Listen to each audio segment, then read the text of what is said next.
Une haie d'honneur folklorique pour son arrivée. Le président portugais est accueilli en héros dans la majestueuse salle de conférence du musée océanographique. Après un bain de foule et de nombreuses embrassades, l'hymne national retentit.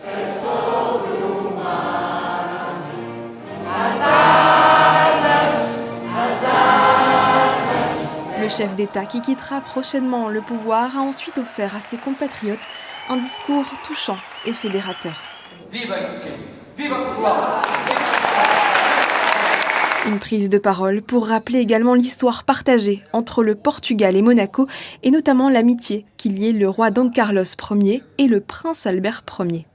Il y a des liens très anciens, très importants entre la principauté de Monaco et la République portugaise et le Portugal. Des liens personnels entre chefs d'État. Deux chefs d'État à la fin du 19e siècle et début du 20e siècle. Liens entre peuples.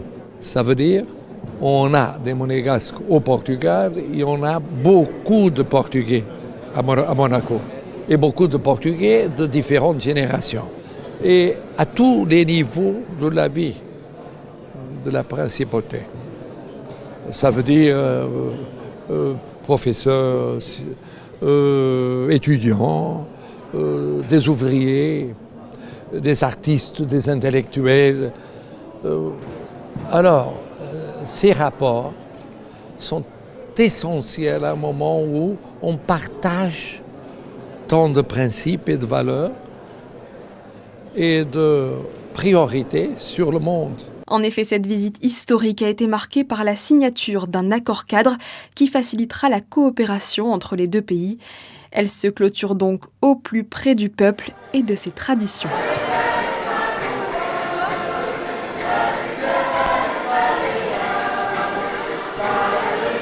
Pour beaucoup, il s'agissait de leur première rencontre avec le président. C'est la première fois que je vois un président portugais d'aussi près. Et je suis heureux.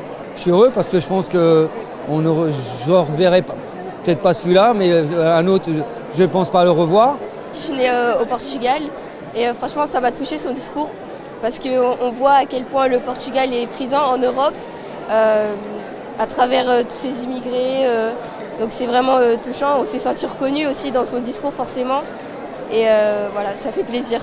Près de 600 personnes ont fait le déplacement, invitées par le consul général du Portugal à Marseille et le consul honoraire du Portugal à Monaco. Permettre à la communauté, à l'issue de cette visite, de pouvoir rencontrer son président, je crois que c'était essentiel. C'est un événement qui est exceptionnel et c'est merveilleux de le partager avec la communauté portugaise. Et cette communauté est conséquente sur la Côte d'Azur et en particulier à Beau Soleil, où elle constitue près de 40% de la population.